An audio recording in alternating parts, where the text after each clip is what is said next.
Welcome back to the Outer Dimensions podcast. Welcome back, all you dimension hoppers, you rifters, wherever you guys like to call yourselves. Well, Sliders. sliders. Oh, wait, that could be trademarked. We don't know. Uh, That's true. Fox, if you trademark that, we're sorry.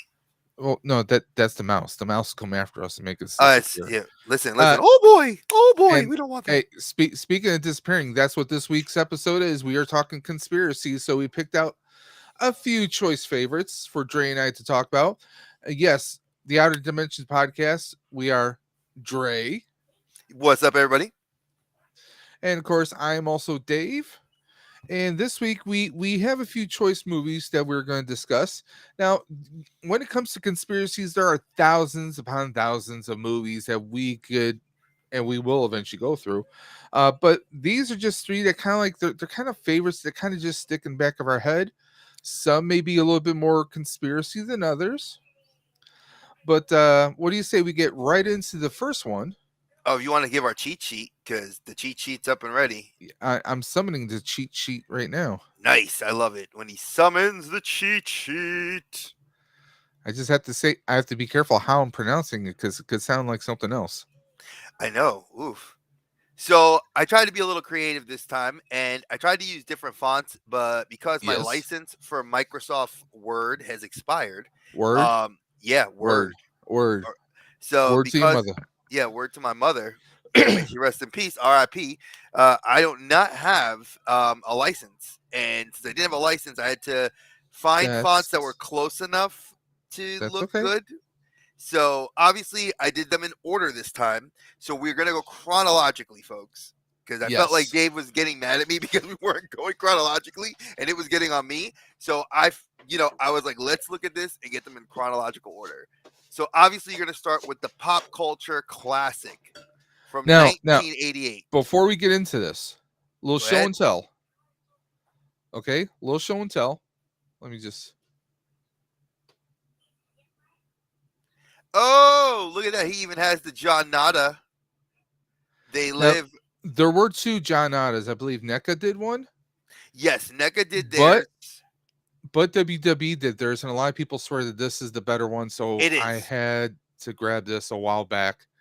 This is like what? Now I'm not a wrestling figure collector, but you had to get him. You had to get the Rowdy Piper, John Otta, and there's going to be little bit of a trivia later on with that character. But I wanted to show that off. You know, not much of a flex, but it's a flex nonetheless. Oh no, he was a hard figure to come by. So let's start with 1988, November the 4th. John Carpenter wrote and directed this movie. Now, obviously, John Carpenter, And huge he legend. scored it too. Yeah, he actually was one of the first people I think that ever, since I think James Cameron and I think maybe Spielberg and Lucas. I might be wrong, because usually Spielberg and Lucas go for John Williams for their Yes. scoring. And I know that Danny Elfman sometimes dabbles a little bit in there as well. But I had to like really sink my teeth into this one because I love the idea that this was a movie full of people we would later become very popular and be fans of, not realizing their importance in the late 80s. Now, this movie has a lot of controversy behind it because Mm-hmm. during the 80s, when this movie was being pitched to the studios, Carpenter was actually having to submit this under a pseudonym because when he reached out to actually have this, he was so anti-establishment, so against Ronald Mm-hmm. Reagan that studios were scared to actually put this in theaters. Yeah, I mean those that are watching this, they may not. There may be people who never don't even know who Ronald Reagan was. He was a Republican president from 1980 to 1988. He also was someone who we would later find out developed Parkinson's. But he was back in the 80s. Everything was kind of very big corporate, Mm-hmm. almost to the point where I mean, politicians, as always, some people may not know this. A lot of times, politicians like to use certain keywords in their speeches because those keywords subliminally will click in the back of a person's head. We gravitate towards certain colors. If I mean, if you notice, politicians a lot of times they're wearing white and yellow, or like blue and red, or some variances upon those, because they're kind of, well, blue and red are primary colors. We just gravitate towards them. So this was all about subliminal messaging. And yeah, John Carpenter, to me, he's still the greatest because he's still with us. Yes. He is still with us. In fact, he was. I missed meeting him last August at Steel City Con. He was there. They had the original station wagon from Halloween, Dr. Loomis's station wagon. Wow, that's actually pretty cool. From the the mental hospital. I mean, yeah. I mean, he's still around. He's done some of the. I mean, let's name a few films. Carpenter, They Live. They Live, Halloween. Vampires. The original Halloween, he wrote and scored, like, the Michael Myers theme. That's all him. He did the remake of The Thing with Kurt Russell. Sleepwalkers. Sleepwalkers. And that's with our boy Scott Bakula. Yeah. I mean, to me, Carpenter's still one of the greatest around. Yeah, and he was inspired by a book from the Yeah. 60s. And that's kind of a floating theme within each of these movies that we discussed tonight, is that they're all inspired by either a book or a previous movie. Yeah, and I mean, Carpenter, now this, for the most part, like, this does have a very sci-fi element to it, but for the most part, to me, this was more of a departure. Oh yeah, he completely says it. It was a social commentary. Yeah. It was just a social commentary like Zootopia. Zootopia was Disney's social commentary. You know what I got from this? I got Star Trek vibes. Original Star Trek, the original series vibes, because back in the 60s when Gene Roddenberry wrote Star Trek, a lot of the stories were commentary on the Cold War or on racism. I mean, you had very strong, it was just Star Trek in general was very social commentary, that humanity will blow itself. So wait, you're telling me that Disney's Zootopia wasn't a social commentary in the early 2000s? I can't say that because I've never seen it.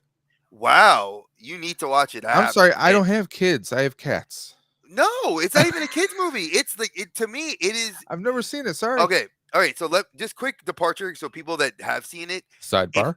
If you haven't seen Zootopia, it is a complete social commentary on society, on the concept of predators and prey, which is actually typical, which inspired the manga series by a female manga artist and writer, who did Beast Stars, which was about a werewolf teenage boy, and a female rabbit falling in love with each other. Obviously, we had a fox. That could get kind of messy. Exactly. We had a fox character going to school and befriending Judy Hopps, who was the cop, and so on and so forth. And that whole movie was a commentary on, do you separate people by where they're from? Do predators and prey have to be separate because of the fact of their instincts, or can they actually be friends and by the way, speaking of being on the prowl, yeah, T3 dropping and saying, "Hey, you sexy gentleman." Hey, sexy gentleman. Okay, I'm sorry, but Captain Spaulding, EC, thank you guys, and like T3 just said, it really is. This movie, I'm gonna bring it back into the fold. This movie is completely a cult classic.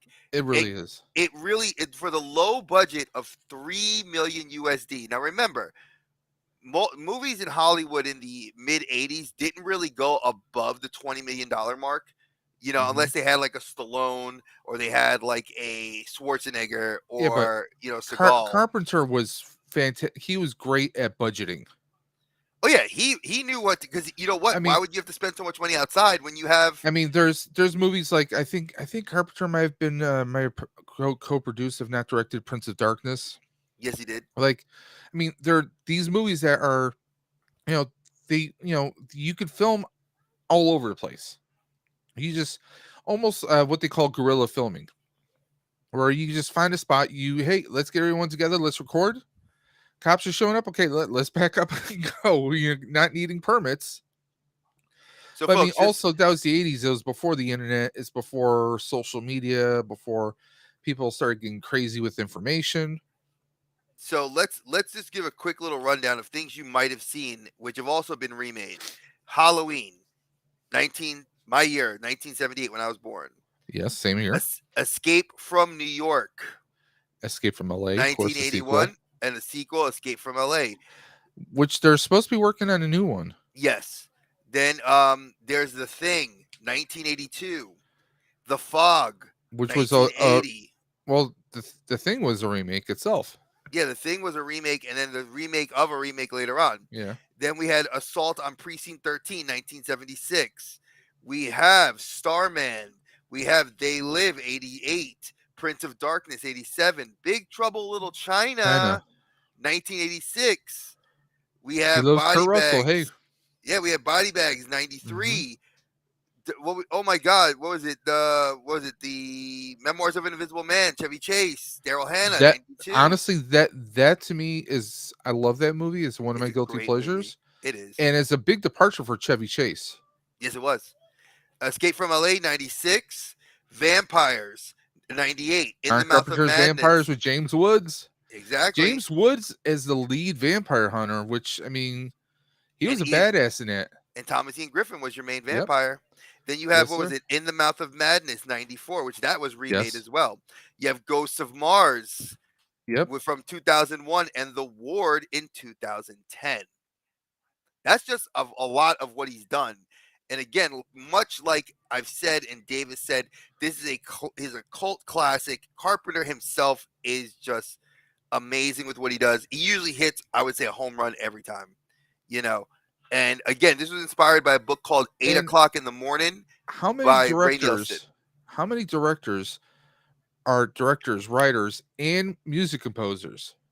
Few, if any, few, if And very and few in Hollywood. he's big with the fans. A few years ago, he actually there's this one group called Gunship. You can look them up on YouTube. They make new music that's kind of got that '80s kind of synth sound to it, that '80s vibe. And they did this one song where they actually have Carpenter doing the open dialogue. That's very akin to Michael Jackson Yeah. doing Yep. the With the Vincent Price darkness and falls along yes, across the with land. Vincent. Just yeah. I mean, it's one of those things. But to bring it back in, like Dre said, there are people in this film that would later become just synonymous with just action or horror. I mean, Meg Foster, Hmm. the voice of her, the voice on her, like she's got a hypnotic voice, and she actually a year earlier she played Evil Lynn in Masters of the Universe. I didn't want to say that, And but I knew you were going to you mention it, know, so I she's would got love it. that weird kind of blue frosted eyes, almost like zombie like, or Yeah, it's she very. She has very hypnotic. She has a yes, very unique look to her. To yeah, be very honest. she's appeared in a lot of different movies. One of her most memorable roles was actually on a TV show called Quantum Leap. Yep. She played this woman who was convinced of that this girl was a killer and and it was starring Scott Bakula, and she appeared in 3 episodes called Trilogy, and it was just she was hip, strangely hypnotic, not in a weird funny way, but she just like is one of those characters you see them on screen, their voice and who they can play. They can play so many different people. She's on so many different levels. But speaking about different levels, before we even talk about Rowdy Piper, we need to talk about the voice, Keith David, who we actually touched on in our previous episodes with Pitch Yes, we have. Black. Okay. To me, I mean, he appeared in so many different. I mean, he was in Good Morning Vietnam. He's oh, here we go, Quantum Leap. Hey, I'm not the one that mentioned Scott Bakula first. It was Dre. So Yeah, and listen, that's one of the reasons that we bonded was because of our love for Quantum Leap. That's what created this podcast, folks. Hey, Little hey, backstage don't rumor on don't us. hate Colin. Don't hate. Um, Don't hate, appreciate. but Keith David, I mean, he's appeared in so many movies over the years, but one of the greatest things that he's ever appeared in, you never saw his face. The HBO series Spawn. It was an animated Mhm. series. I want to say, I don't want to say early, but I want to say mid '90s Early or '90s. It was early to early mid '90s. '90s.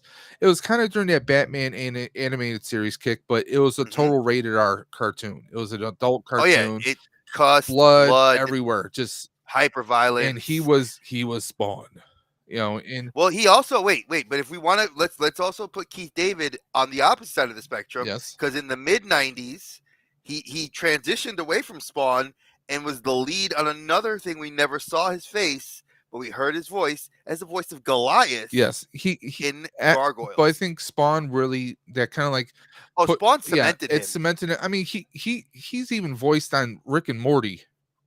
I Yes, he mean, has. He was the president. he's because of Spawn kind of launched him like that voice. I mean, he just it's he's a badass in anything. Okay, He was he's also in the really bad one season long show called The Cape, where he played one of the villains that trained him. Yes, folks, I watched it it was when on NBC. NBC. It was It on was terrible. NBC. Okay, No, you and I both I want watched to say it. it's not terrible. It's campy, but the concept was dope, and I'm mad that it didn't get a second Well, season. that's definitely an episode we can do later on this summer. Is Oh, our like top top three camp superhero shows that had potential, but just maybe funding, writing, or something or other just didn't fall into wah, place. wah, But wah. Keith David, like to me, like I think of him, like okay, when I think of him, okay, obviously they live because him and Rowdy Piper, they have one of the best fight sequences ever. 7 minutes long. 7 minutes long, nonstop, and this is back in the '80s. Okay, this is not no Steven Seagal. This is a Knuckles, just drag him out, throwing against dumpsters, trash cans, wood, brick walls. They really did beat the shit out of themselves. But you know what's interesting? It when I was doing my little bit of research on this, it is considered to be to this day 30 plus years later, or about 30 plus years later, one of the best fight scenes Hollywood's ever put on ever. I This mean, that's we're yeah, talking like Lord of the Rings, Helm's Deep, Lord of the Rings, Two Towers. You're talking Star Wars having the major battle sequences. You're we're talking talking like 35 years later. and look at how that thing has held up Yeah, and done so well. Just saying. yeah. I mean, it's to me still one of the greatest. I mean, and by the way, he's still acting. I'm pulling up his Oh yeah, he IMDb is. right now. By the way, one of the movies we're going to be discussing later is True Lies, and actually, he is appearing on the True Lies TV show on what episode? Yep. Believe it or Which is not. terrible. I don't like the Uh, show. I think the girl from She Hulk though, she's freaking hot. is she on that show? Yes, she is. Oh, She plays Helen Tasker. okay. I'll have to check it out. My wife's been watching it, but I just It's didn't. it's so like it's very meant to be tongue in cheek, like the movie was, and you could tell it's trying to do that, but then it tries to take itself Oh, too seriously at times. yeah. So I don't Well, like it, but we're going to talk a little bit about why I may not be watching the show versus that a little bit later. But I mean, he's done DC League of Super Pets. He played Dog L. Uh, he has been on American Dad, obviously. oh yeah, he played the father to Crypto. I forgot because I have that Uh, movie and we saw it with the kids. Yeah, he that was he. hilarious. I mean, if you look at his IMDb, he's on everything. He's actually been featured in Mass Effect Yes, he as is. David He's one of Anderson. the. Creep Show, the series that is from 2021. DuckTales. I mean, literally the list goes on and on. This guy has been on everything. He actually voiced Solivar on the CW The Flash. So I mean, he is very big in DC. I mean, he even appeared on the remake of MacGyver. I mean, he's been all over the place. He also Rumor appeared, has it huh? Jordan Peele wants him for Gargoyles. God, I wish, please, Jordan Peele, get him. I mean, There's and a lot of talk he's that he's not trying to reunite the and he's not cast. an actor that says, "Hey, you gotta pony up." I mean, if it's a project that he seems to that he's gonna have fun with, he'll go for it. So I mean, he's just one of those actors. Like for me, another movie which is a guilty pleasure, Men at Work. Charlie Sheen, Emilio Estevez, and he is the supervisor who is an army vet who's a little bit Hmm. unstable, and he has to pretty much audit them, and they find themselves in a very crazy situation, and it's just he is hilarious. He can play some pretty tough characters, but he can be pretty damn funny too at the same time. Hell yes. But I mean, just to me, he's one of the greatest, and of course, Rowdy Roddy Piper, Hot Rod. the hot rod himself. Piper's Pit, you know him from wrestling. Actually, one of the earliest movies I saw him in was a movie called Body Slam, Yep. starring him. Trying to think of some of the other wrestlers in there, but I'll Captain Lou find out. was in there, but also Dirk Benedict. So if there's any children of the '80s, you'll know him as Face Man from A Team and Starbuck from Battlestar Galactica. Uh, 1986. I mean, that's like one of the earliest things I saw him in. But Roddy had a pretty good career. He appeared in a lot of different action movies over the years. He even appeared in an episode of Oh wow. Highlander the series where he played an immortal. So we want to talk about who was in this movie Body Slam in 1986. Yep. Let's start with the Nature Boy. Woo! Woo! Ric Flair. Alpha Anoa'i. Go figure that Roman would want to go to Hollywood when his dad went to Hollywood. Yep.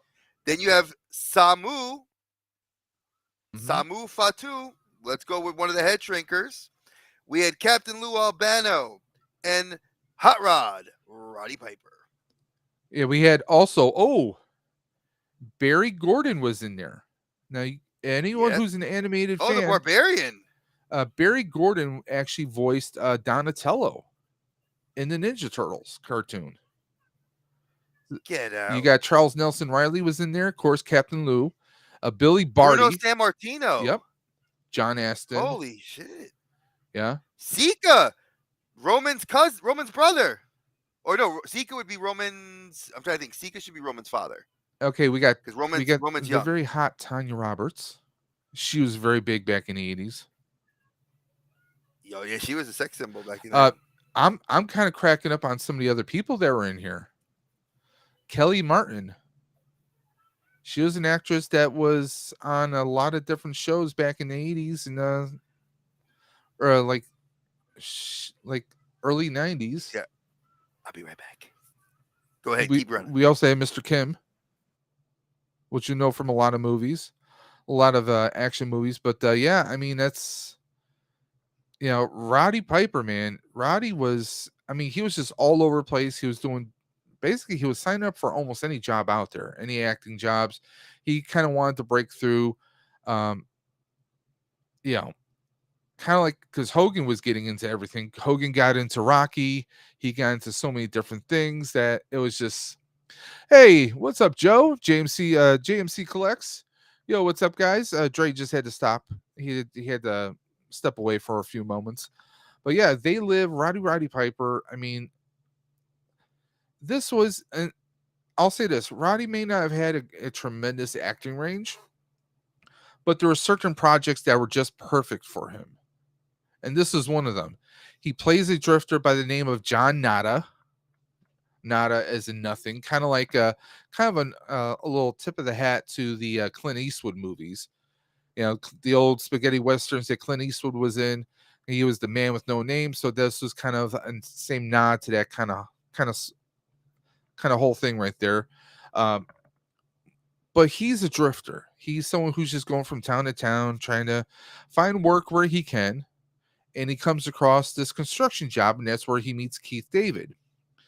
Well, he stumbles across. I'm trying to remember the exact situation, but he stumbles across these sunglasses that will actually show you what's the real truth. Like you'll see billboards that looks like it has a person with a pack of smokes, but when you put the shades on, you actually see obey, submit, buy.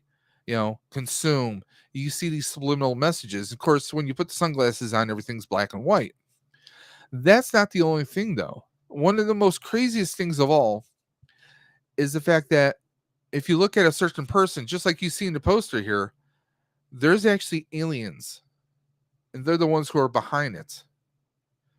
So you take these sunglasses off, they look like a regular damn person. You put the sunglasses on, and they're ugly as sin. They're these skull looking weird aliens. They're like blue and purple and just all kinds of chaos. And they're actually working with humans. They're paying humans off. They're basically lining pockets so that humans will basically do what they want. It's a whole. They're basically trying to take over the world. And John finds these glasses. He finds that there's this underground that's making these sunglasses. And he tries to tell Keith David. Keith David doesn't want to hear it. He thinks he's insane. Keith David just wants to work his construction job, get as much money as he possibly can to help support his family. He's a good guy. He doesn't want any trouble. He doesn't want to ruffle any feathers. And they wind up, like me and Jay were just talking. They have one of the greatest fights in film history. Literally like 6-7 minutes long. If you guys can get this movie on streaming services like VUDU and a whole bunch of others. It's an awesome movie. You guys definitely need to check it out. They Live. It's just, I'm not going to spoil it for you, but it has one of the best lines. They walk into a bank and he says, I came here to chew bubblegum and kick ass. I'm out of bubblegum.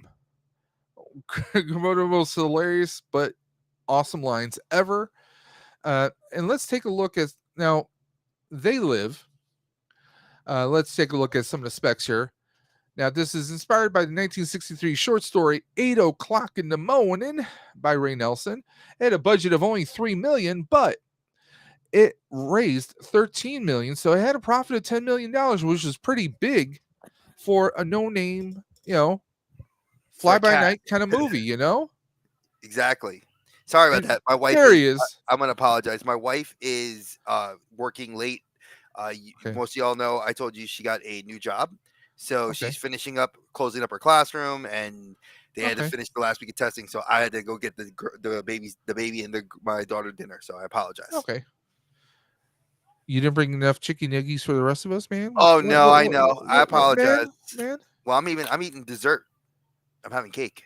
That's what she said.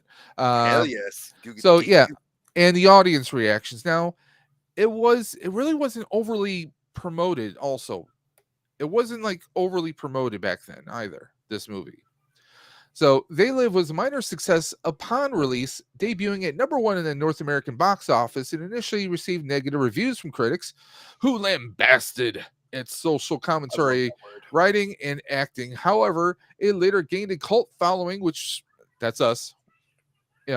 We bow before the great John Carpenter, let's be honest. It later gained a cult following experience, a significantly more favorable critical reception.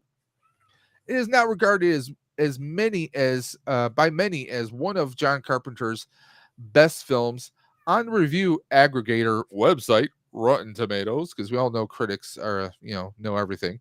The film has an approval rating of 85% based on 68 reviews and an average rating of 7.20 over 10. Okay. 7.2 out of 10. That's not bad. The website's critical consensus reads a politically subversive blend of horror and sci-fi. They Live is an underrated genre film from John Carpenter. I mean, the only sci-fi element is, let's face it, the shades, being able to see the truth behind everything. And also, there is some technology later on. In fact, in one of the scenes, you can actually see, and this is what a nerd I am, you can actually see one of the most commonly used props in the 80s was the PKE from Ghostbusters. You can see it used in the hallway by two of the guards when they're looking for John Nada later on in an office building. It's just, to me, it doesn't shout sci-fi. It shouts more conspiracy, because John gets those glasses, and then he gets his buddies some glasses, and they're trying to help their resistance. however they can to reveal the truth. And it's, to me, it's just one of those movies you don't get tired of watching. You know, I actually thought this was earlier. I thought this was 86, but being 88, to me, is still a great film. I think this is still relevant today. I wouldn't mind seeing a remake of this. I thought about that too. Like who? I mean, keeping Like, it with a wrestler well, theme. think of it this way: what if there was an app on your phone, and because this is how I came up with that idea. An episode of Supernatural, they were actually using their cell phones to see where a ghost was, because you can see the truth, something with the spectrum or whatnot. But could you imagine if they did something like that? There was a, like, oh, if you download an app, you can see what's really happening. I mean, I could see something like that. As far as who I would want in it, I'd have to do some careful thinking about that. And that's something we could use as a later video too. Like we could Oh yeah, recast some of these movies, and like just because like we've talked about it. I mean, I mentioned this video to a friend of mine that he loves watching it. yeah. Shout out to my boy Corey. He was like, dude, he kept going down the list of conspiracy movies. He's like, oh, why didn't you pick this one? Why didn't you pick this one? I And mean, I told him, I said, there's so there's Born many. Identity. There's so many out The there. National Treasure, National Treasure is a good one. Um, oh, what's for crying Assassin's out loud? Creed. If you really No, want to no, go, I'm going back further. Um, geez, I technically, just Running Man would be another one. Running Man's a good one, but I was thinking more conspiracy. Trying to think, it was a Charlton Heston movie from way back when. I just can't think of the title of it right now. Um, about was that like, or how about Millennium Man, Manchurian Candidates? I mean, Manchurian Candidate would be another those one. are some, like, truly, like, When those you are. say when you say Charlton Heston, were you talking Millennium Man, which became the Omega It, Man? it might have been. Because I It think might have that's been the that other one. yeah, because that was the one that Will Smith did. I Am Legend. Yeah. So and then I Charlton mean, Heston was the original there's actor. Heston's been in a lot of stuff. I mean, there's so much out there. There's a lot of conspiracy films we can. Newsflash: we're mentioning him now because we're Yeah. foreshadowing, as the '80s did. Like you'd hear like the dun dun dun dun dun dun dun dun. You'd hear like the '80s foreshadowing music. That name will show up again.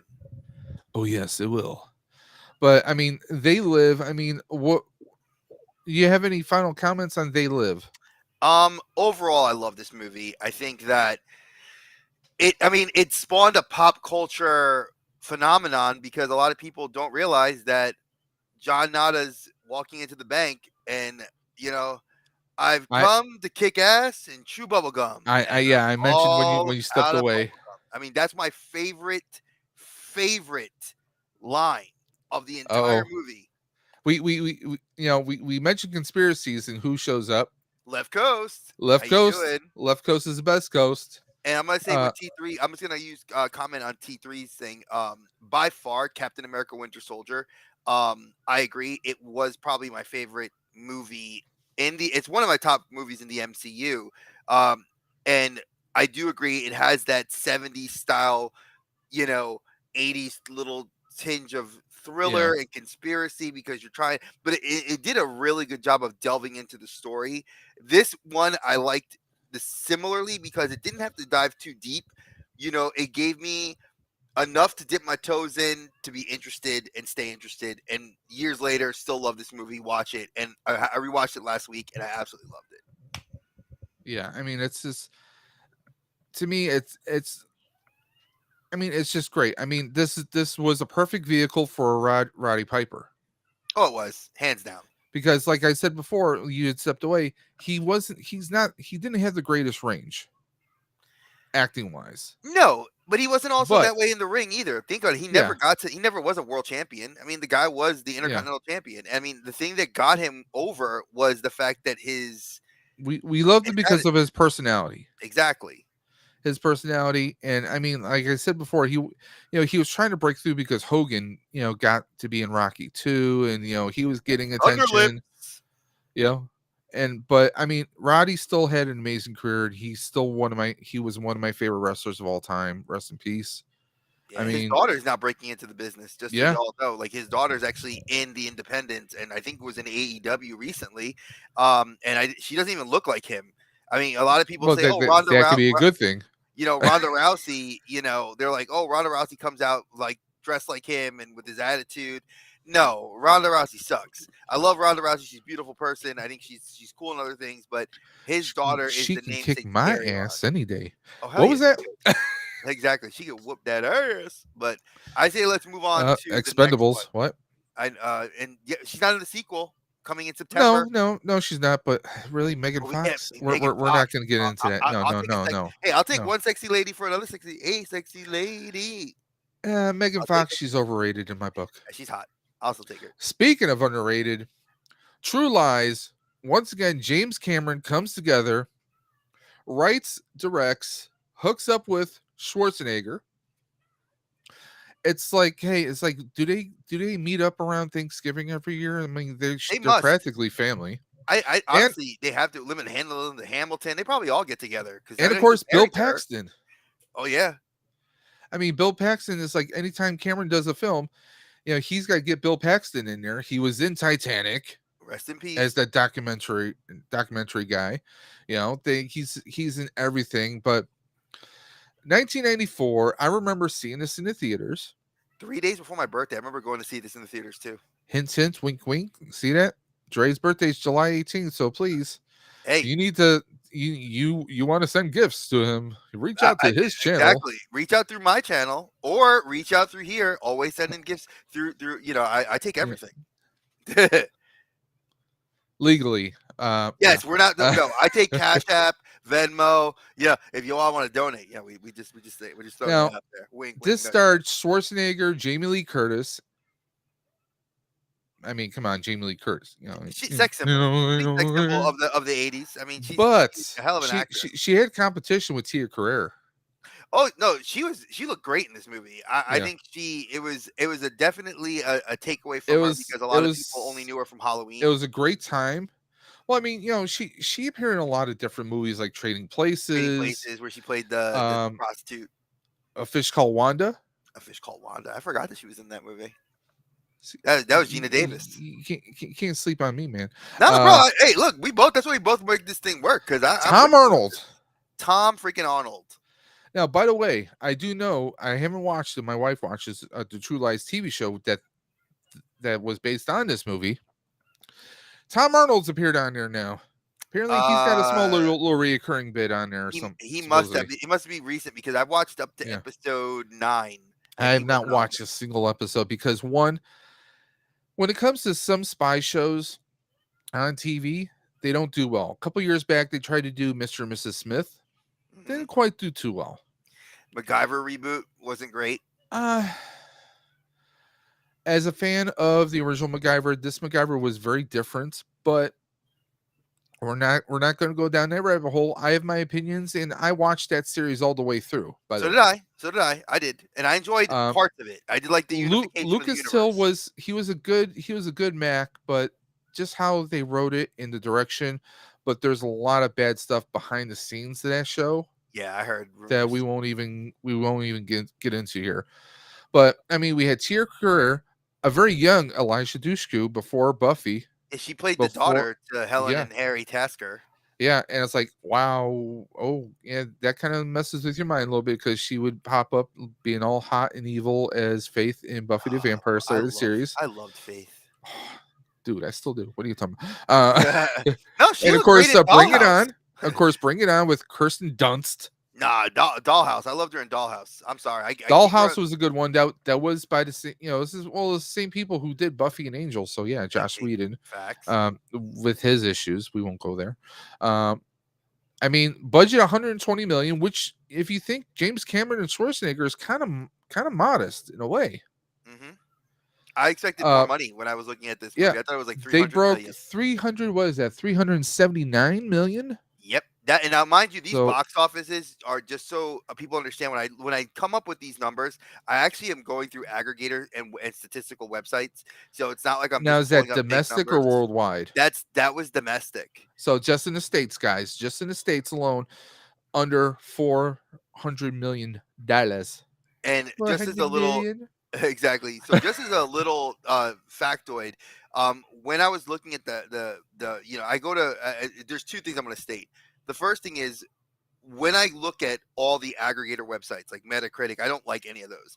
Rotten Tomatoes, I like because of the fact that Rotten Tomatoes actually gives what the fans vote Yes. and then what the critics say, but they don't let that affect the score negatively of a It movie. shows you the metrics essentially separately, so you can make Exactly. your own decisions. So, and then they give Uh, you the box office international, they give you the box office US, and mhm. I love that because it's the one website I could say that like 9 times out of 10 when they say a movie is like 98% rotten or 100%, I'm going to love the movie and I usually do. So, that's the reason why I've stuck with them all these years. And inspired by the 1991 French comedy La La Totale. Totale by Claude Zidi. Yeah, he was an interesting guy. There wasn't a whole lot about him, that except that he's very popular in Europe, and that this was a French movie inspiration, and that's why it's a lot of the jokes are very tongue in cheek, Yeah. and that's why I feel like that didn't translate well to the TV And show. and That's just now my personal now that opinion. I know this, it brings up a very specific scene in the movie that I'll bring up in a few moments, but its box office competition was Forrest Gump in the US. So the So fact that it could still make this money. So here's the funny thing about Forrest Gump in this, because I had to do a little research when I found out it was Forrest Gump was its competition. I was like, okay. So the first week this movie came out, Forrest Gump had been the number one movie for weeks in the theaters. This movie comes in, usurps it, takes the number one spot. The second week this movie's out, Forrest Gump jumped right back up to number one, and this took number two for literally 3 months. Hey, but to hold that for 3 months. Now, obviously, guys, you have to think that this is back in the 90s.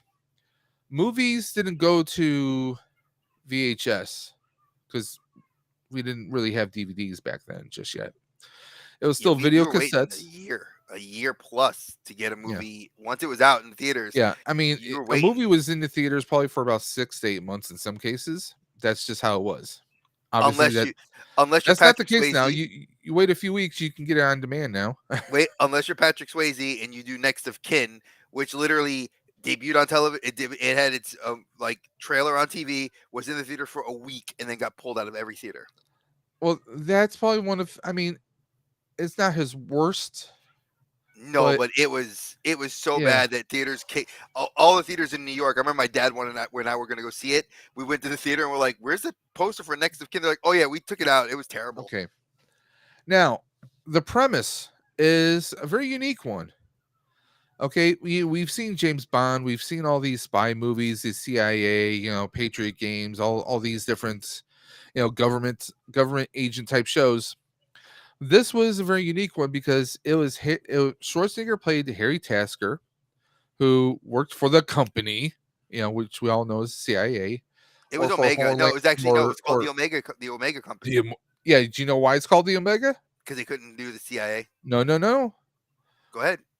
Who's Oh, Charlton Schwarzenegger's Heston. That's boss? right. That's right. Charlton Heston. Who's My bad. Schwarzenegger's boss in this? The Come Omega on. Man. Yeah, so yeah, I mean, come on. Yeah, like they gave him like the the Nick Fury eye patch and he's got scarring around his head, like total Nick Fury ripoff. Um and I Tongue in think cheek, Frank. Heston just, it was a paycheck for Heston and Heston's like, sure, I'll do it. What the hell? It was I'll funny as show up. heck. I loved it. I don't care how bad it is.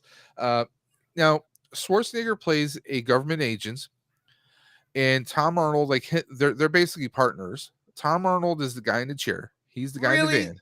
Wait, really, Carlos? It's the worst movie ever? No, it's not. Now, Eternals. see, Carlos says this, but he also swears and loves the Eternals.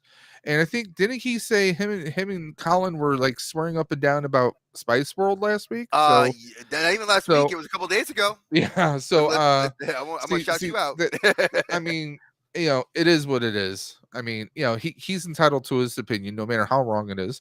Uh, but you get Tom Arnold and aren't in yeah, that's funny. Tom Arnold, Arnold Schwarzenegger. You get the Arnolds. Uh they team I didn't yeah, realize that the Arnolds. they're partners. Tom Arnold is the guy in the chair.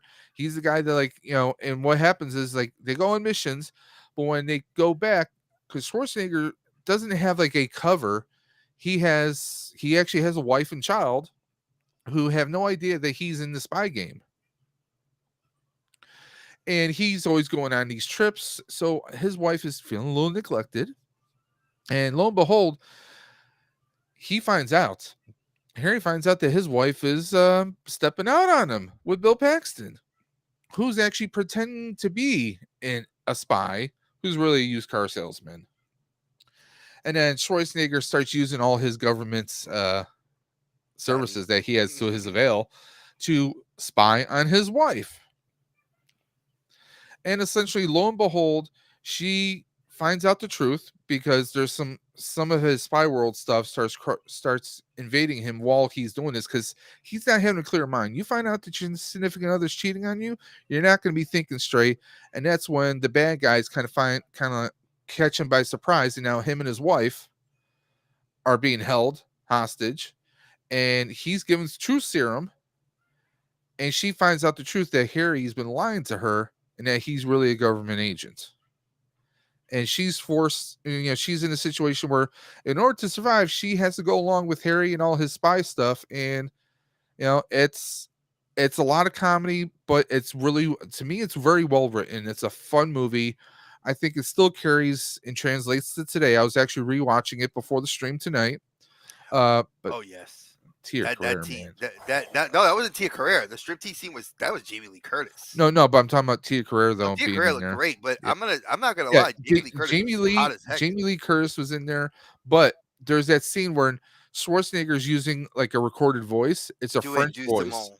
Do it, do That's the Simone. nod to the original movie, I think. Yeah, because I Okay. think Claude Zedel was actually the one that was Okay. reading was doing the translation when he was like, Yeah. "Do it, do Simone.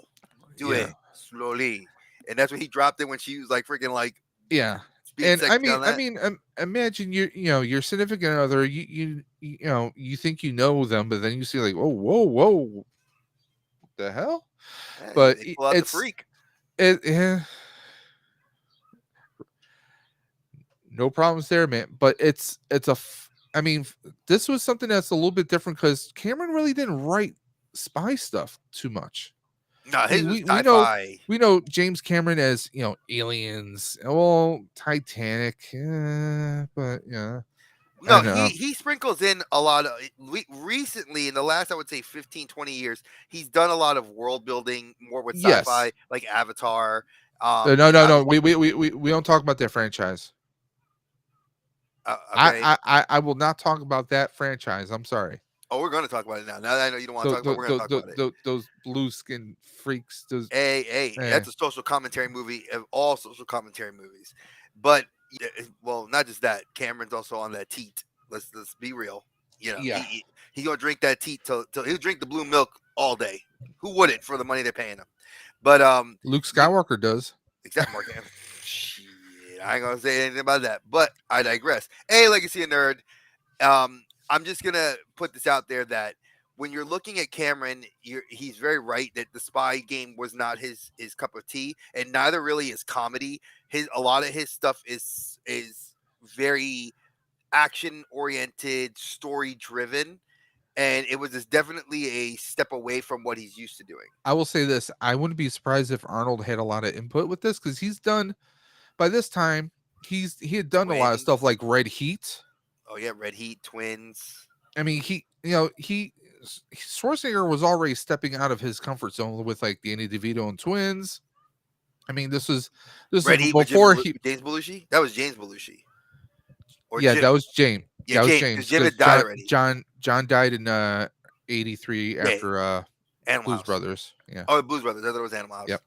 Because he was originally going to be a part of Ghostbusters, believe it or not.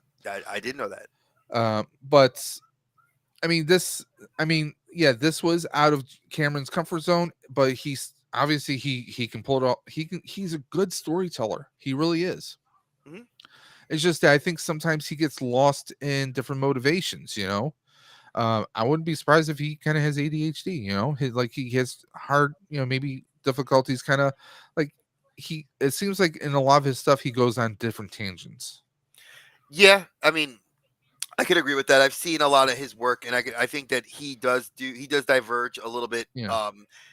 With what he does, and especially with Avatar, you see a lot Now, of that in that movie. So, personally, I wouldn't have minded if they did a sequel to this back then. Honestly, yeah, I would have liked to have seen something, but you also got to realize at that time you have Schwarzenegger dedicated to like movies like Eraser. You have him Or, doing, listen, I love Eraser and that's a great movie in and of itself. with That's another Vanessa conspiracy movie. Williams. Hell yeah, she's hot as heck. Mhm. Mm, Former Miss America. well, and she can sing. Oh yeah, But I mean, this is one of those you get consistent comedy. Tom Arnold giving the obviously the buddy cop style comic relief, and he does a great job at it. Kindergarten Cop. How did I forget that he did Kindergarten Cop before he did this movie? Who's your daddy and what does he do? He's not Tuma.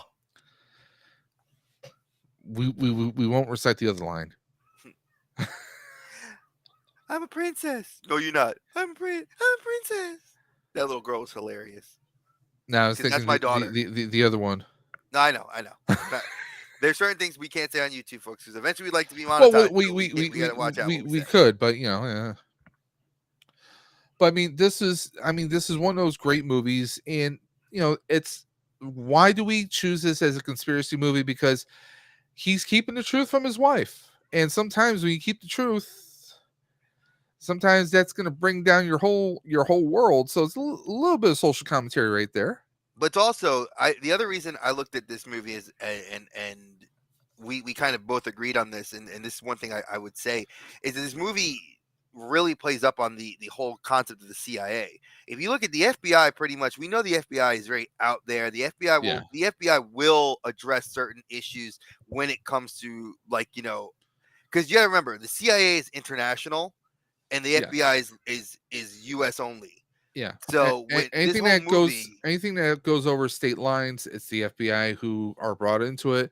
CIA, I mean, they're all over the place. There's a lot of movies we could review about conspiracies in the future, like Enemy of the State, oh, Enemy The of the State was a good Recruit one. with Colin Farrell. I mean, Oh, wait, there's did you? even Don't forget that one with Shia LaBeouf, that artificial intelligence, the robot that Eagle was Eye. watching Eagle Eye. That's another one we could have What put in was that? there. See, I'm I I'm know I'm you don't know. I'm not a Shia LaBeouf fan, That movie but was great. Enemy of the State, I Will know Smith, I'm just not a fan of him personally. Some of his attitudes. Eliza Dushku. Yeah, Danny. Oh Yeah, boy, oh boy, we love her so a much. very young 14-year-old who's stealing money, but yeah, she's a cutie at what age? At every age, man. She's still hot Facts. now. What are you talking about? She's hot now. Wasn't she like dating Rick Fox or something Yeah. for a good minute, man? hmm Final thoughts on this movie, Dave? Final thoughts is the action scenes and the special effects I think still hold up to this day. I agree. There's a part where where Harry is flying a Harrier jet. And some of those scenes, like it's got your typical Schwarzenegger one-liners. I mean, at one point we see him riding a horse through a mall and then into a hotel, riding it in an elevator while there's two other people in there. I mean, we I see some absolutely love pretty that. insane stuff. We see a bad guy hooked on the head of a missile. hmm I mean, we and Tia Carrere plays a great villainous henchperson in this. Oh yeah, I think she She played was such a great. great role to the Arabic actor who's been well known that he's done a lot of other Oh, things. he's appeared in so many different things over the years. I And mean, I'm I didn't note him, so I'm I going to throw this apologize. out there. He was in, I believe he had a small part in Warriors of Virtue, but he's appeared in a lot of different stuff over the years. LeBron, I like movies as well, and Jamie Lee Curtis striptease. Yeah, dude, that scene will forever hold up. I think Listen, that's iconic. Jamie Lee holds up. What are you talking about? Yeah, I mean she's a hottie. Can't go wrong with her. I mean, for your mid 90s, this is a great movie and it still holds up to today. I mean, Schwarzenegger kills it, and he actually shows, like, you get the little frustrations, like, this is no Commando, this is not Terminator. you know this is this is kind of, it has a good balance, and you really could have saw this doing more movies, but for whatever reason they didn't. um Well, Cameron I think it was Cameron was tied up in other. He was doing Terminator Cameron 2 really a couple didn't years doesn't later. do he really doesn't do sequels or series that often. Terminator, And Avatar. Alien, Avatar, and that's about it. That's it. What other sequels has he really done? None. Nothing. He does a lot of one-offs, but that's not always a bad thing. It means when he tries to focus, because I actually heard that he's supposed to be coming back to write another Terminator. Yeah, I did. I heard that. They're, like, not a reboot So of the franchise, more like an actual like continuation of the story. it's gonna be interesting to see what they do. They can always recast. Or just do digital likeness of Arnold. Well, they've done in several of the recent Yeah. movies. It's it's just this is a nice fun it's a bit of conspiracy because you get a father hold keeping secrets, and it's just a big fun. It's a hour and a half of fun. It was very well done. I should have put. I think I'm gonna start adding runtimes in so people could see how from the 80s to the current time, how times of movies have made us stay longer in the theaters. It was Um, because we're this wasn't that long, I don't think. Let me no, see, it it was was about it. two It's about hours runtime. Let me see. I'll look it up. 20 minutes. That's see now James Cameron, Titanic 3 hours, Avatar 3 hours 15 minutes. You know, Terminator 2. Terminator 2 2 hours 2 hours 20 minutes. Yeah, you're looking at several movies that are very long, and as you can see that over the decades or throughout the decades, the length of movies start Yeah. extending. And by the way, So legacy, I'm gonna say this.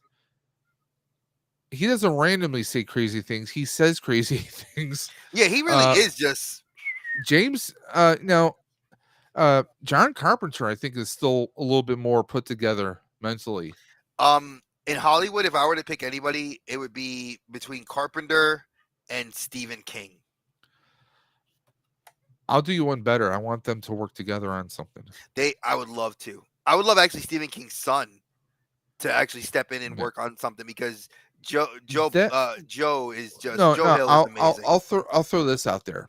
Okay. I'm trying to think of is it Max Brooks. You know who that is? Name sounds familiar. Tell me. Okay, he's the one that wrote the book that oh, what was the zombie movie called? Oh, the one with Brad Pitt. I'm trying to Oh, think. I'm World War Z, blinking. World War Z. He wrote the actual book. which is a great book because it's like Yes. a diary. Um, I would love to have him because I think if they would have done it like the book, I think it could have been more open world, and they Well, could we're have getting a rolled it into a sequel. couple movies. Yeah, We're getting a sequel, and there are yeah. more books out there because, folks, if you haven't read World War Z, reading the book is actually like reading diary entries. So you're reading the story through diary And entries. that's what made it such a great vision. But see, I would love to have a writer like that. But I'll throw this out there. Now, you said the son of Stephen King. Joe Hill, yeah, he does. He writes for Okay, DC Comics, and he's amazing. we'll, we'll throw him there. Him, Max Brooks, and one other person I would love to see who is a very good writer and director, Who? Jason Reitman.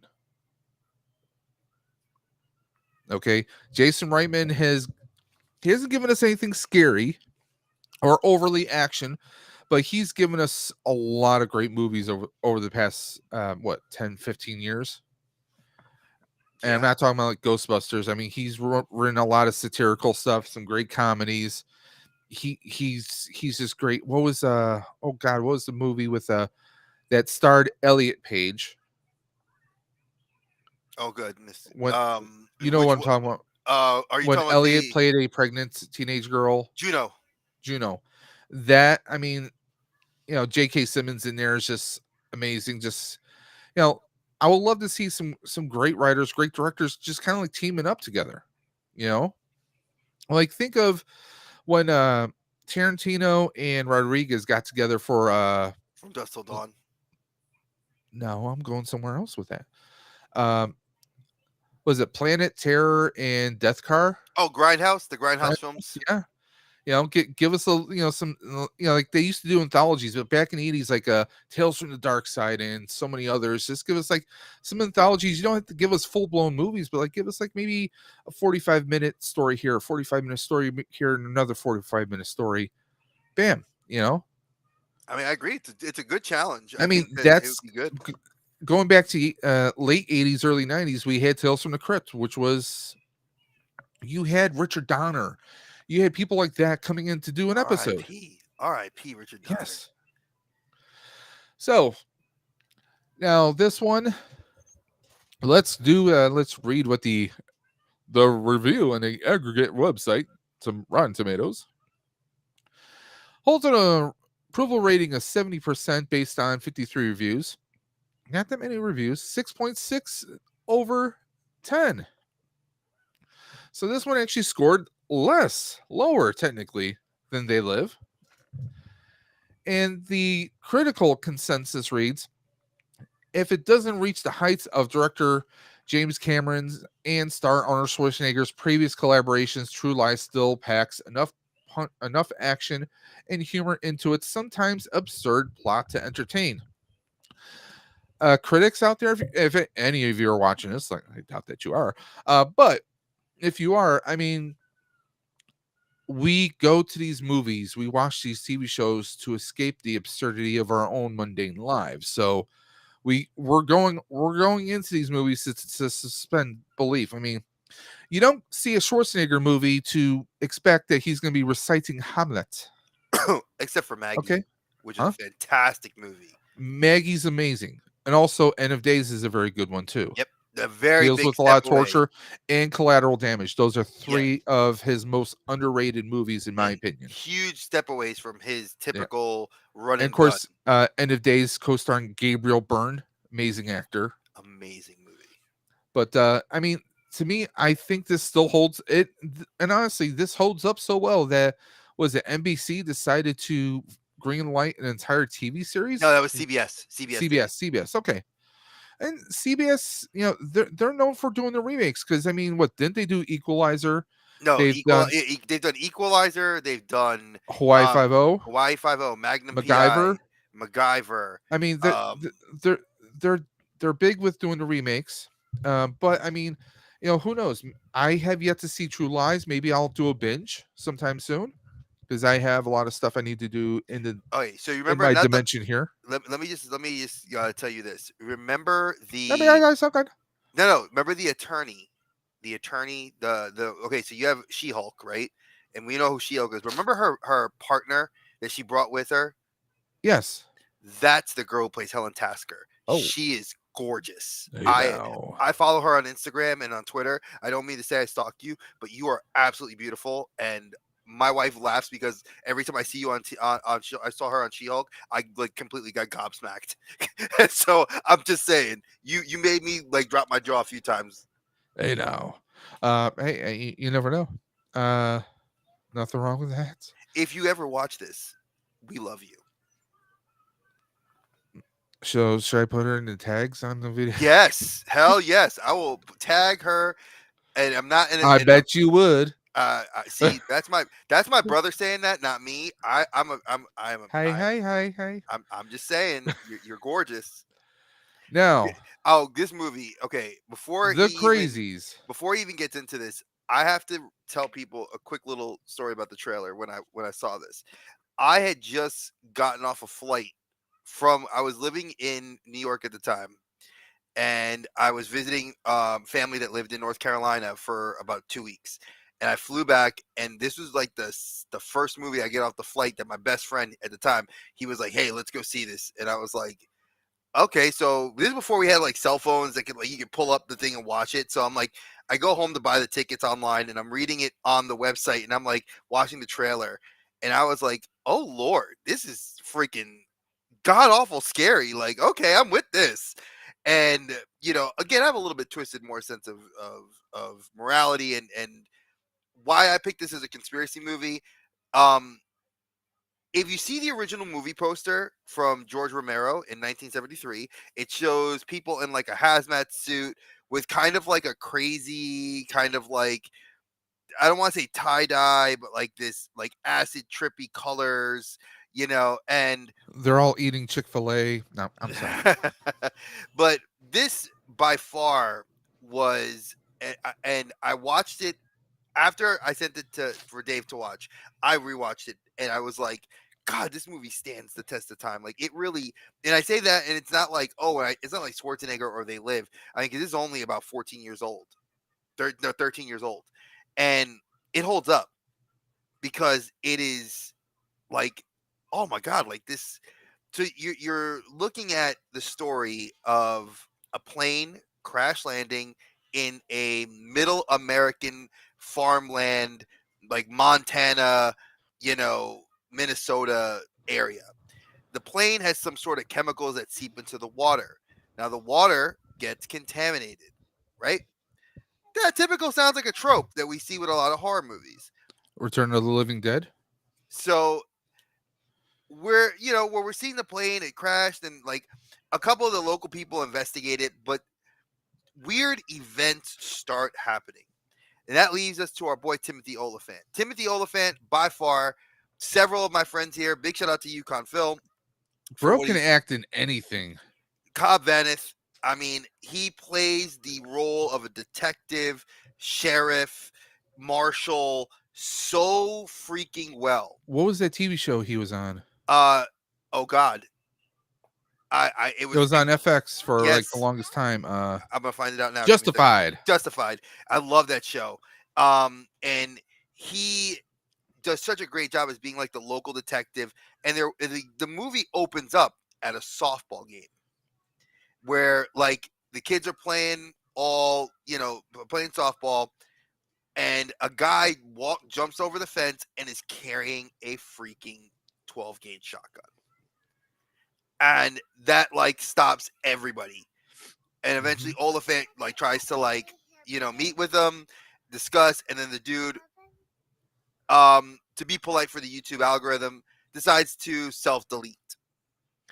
And when that occurs, it leads on a whole litany of just crazy events. And then we of course have his pregnant wife being played by the lovely, beautiful Rada Mitchell, Who was in our previous episode on Pitch Black is the pilot. And she's a been in co-pilot. Silent Hill. She's been in so many movies. She can be in my movie. What? Exactly. She can be in any movie I do. Giggity. And she's pregnant with Oliphant's baby. They had lost their previous child. This is their second child coming into the world. So they're like, she's a nurse. And it's such an interesting thing. Like, you're playing against both, like, you're seeing the perspectives. And then you have the beautiful young Danielle Panabaker, our girl from The Flash. She's gorgeous. Listen, when I was like, wait, I was like, no, Yeah, no, I'm like, yeah, dude, she looks young. and she was like, I think 15. She's a director herself now. Yes, she is. She directed several episodes of the last season in The Flash, and she's done a couple other things. Yep. And a long way from Sky High. Oh, a long way from, yes. Oh God, I forgot she was in Sky High. I love that movie too. And Joe Anderson. I was rewatching this movie and I felt like his character was almost forgettable because it was like the three main actors I cared about. And that's what I love that Romero does with his stories. Like, he gives you a group of like the most 5 people that you're going. Those are the core. Dawn of the Dead. Dawn of the Perfect Dead. example. The original or the remake. Exactly. You care about that group of survivors. You don't care about like the millions of survivors. You see the individual stories and how they converge. might be jerks, but yeah. But it's still a great thing. Now, honestly, modest budget, $20 million. Now, I say modest because this is 2010. This is only 13 years ago. Movies are averaging well above this to get big name people in here. And there's nobody big in this movie. That's the crazy part. Nobody big. And I was like, all right, not a lot of big names, not a lot of big stuff. But honestly, if I'm going to make a movie now, if I was going to make a movie, I wouldn't do big names. No. Because I would want to keep the budget as low as possible. But also, if you can sign people who aren't so well established, you have the potential of getting them in contracts for future movies if you do more movies, if it does well enough. Scott Pilgrim, Fantastic Four, Chris Evans. Yep. Brandon Routh. Just those are just two names I picked out of a hat, folks. You have so many more. Now, granted, at the box office here in the U.S., a movie has to do, just so people know the statistic, it has to do $50 million U.S. domestic to even be considered for a sequel. For the studio to have recouped anything, has to do at least 50 million. If it makes the 50 million, the international box office has to make anywhere between 100 and 125 million international for it to be considered a true box office And success. when we say make, we mean profit after making its original production cost back, Yeah, at because we're least. not talking just advertising. Because remember, in the day of the age of the internet, we get everything on you. They'll put trailers on YouTube. So a lot of these studios have their own websites, have their own Instagrams, have their own social media pages that will pump out a lot of their promotional stuff. So they cut costs there, where they start making where a lot of studios now. Disney was starting to advertise through Wingstop for Secret Invasion. You have several companies reaching out to different companies now to cross promote. Blizzard doing that thing with oh crap, what was the company? KFC. Mhm. Sort of for making a sandwich. So that's where I want you guys to see the evolution of the thought processes of these people are very. You can see it. And again, obviously, like I said to start this, the great, the late great George Romero, freaking amazing when it comes to the zombie film. I mean, There, the Godfather of the Undead, let's just put it that yeah, way. anything horror and tied to zombies. Romero, the guy's been in freaking video games. He was in Black was it Black Ops 2. You as Yep. a playable character, and then he was one of the enemies you had to like avoid. And that was with Michael Rooker, Sarah Michelle Gellar. Several people were in that video game. Yep. So just throwing that out there. Now, again, this movie, not a lot of big names. I had to look at Scott Kosar because the name sounded familiar. He had his hand on several other franchises that were not as big. Um, but let me just pull it Well, up so I can.